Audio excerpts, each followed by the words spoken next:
Bonjour, aujourd'hui j'aimerais vous parler des mini-statues de Budapest. Mais qu'est-ce que cette notion représente? Il s'agit bien de Mikhail Kodolko, que vous voyez sur cette photo, qui est originaire de l'Ukraine et qui a eu l'excellente idée de faire hommage aux célébrités, aux artistes, aux héros des contes et des fées, à sa façon. Voilà notre premier personnage pour aujourd'hui, le fameux lapin aux oreilles carrées, qui est un personnage très connu des dessins animés dans les années 1970, que tous les Hongrois connaissent. Ce lapin a reçu son nom d'après ses oreilles, dont il se servait aussi pour en faire une hélice pour pouvoir se déplacer très vite. Il aidait toujours les pauvres, il a essayé de résoudre les conflits. Et voilà sa statue, hein, donc côté Bouddha, dans le quartier du château, tout près du terminus du funiculaire, où il est en train de guetter le pont des Chênes, le Danube, le côté Pest, avec son télescope, comme c'était le cas aussi dans le film, pour voir s'il y a des personnes qui ont besoin de son aide.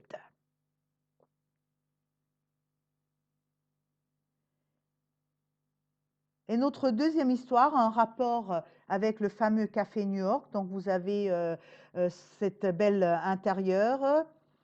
Regardez un peu l'architecture style Art Nouveau. Le café a ouvert les portes en 1894. C'était toujours un café littéraire. Et entre autres, il y avait Monsieur Ferenc Molnár, dont vous avez la photo, qui passait aussi beaucoup de temps dans ce café.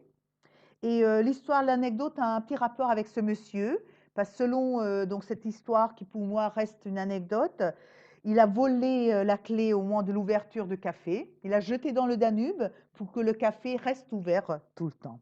Et voilà comment Monsieur Kodolko a interprété cette histoire.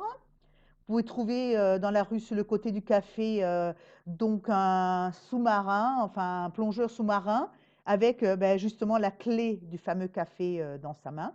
Et n'hésitez pas, si vous êtes à Budapest, pas uniquement de voir cette statue, mais d'aller déguster quelques spécialités à l'intérieur du café. Donc vous pouvez voir déjà de l'extérieur son architecture qui est magnifique.